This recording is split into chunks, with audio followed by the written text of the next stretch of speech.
Good morning and welcome back to our daily rendezvous filled with excitement, diving into the developments with TradeXays.com. Yesterday, we experienced a day brimming with exhilarating surges in the American indices. Dow Jones solidly gained 140 points, while the SP marked almost 2%, reaching 190. Another day of substantial increases characterized the NASDAQ Technology Index, claiming an impressive 213 points. However, the heart of the day was marked by the data on U.S. inflation surpassing analysts' expectations. The numbers revealed that October's inflation remained virtually unchanged from the previous month on a monthly basis, growing by 3.2% annually.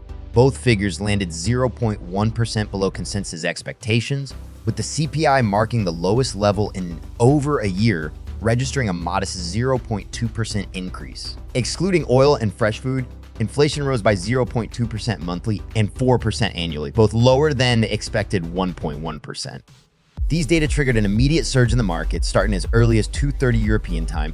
Enthusiasm permeated the entire day, with evident positive closures in Asian markets, where Nikkei gained 2.20% and Hong Kong 3.92%, as well as in European markets, continuing the positive trend from yesterday. The growing belief that the Fed's tightening cycle has concluded fueled this euphoria, with the prospect of interest rate cuts as early as 2024.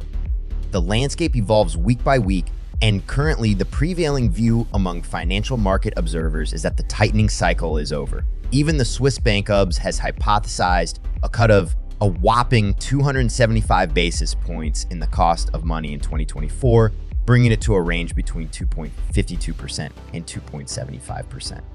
However, market joy had differentiated impacts, especially on the American securities front, with the 10-year yield dropping below 4.50%. The influence of inflation data is also reflected in currency movements, with the euro gaining significant ground, rising to 1.10,875 from 1.7 in just one day, corresponding to an almost 3% increase.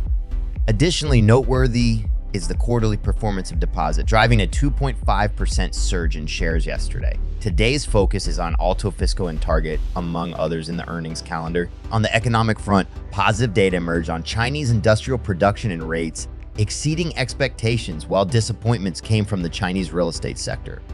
The picture is completed with a 2.1% contraction in the Japanese GDP for the quarter, below the expected 0.6%. However, this did not halt the market rally, propelled by inflation data and future Fed prospects. In conclusion, we highlight an interesting technical indicator. The NASDAQ is currently less than 5% away from the annual high, while the Russell, representing 2,000 American stocks, is 5% above the low of the last year. This disparity might suggest short-term market vulnerability, despite the positive macroeconomic news. Thank you for your attention and stay tuned for further updates.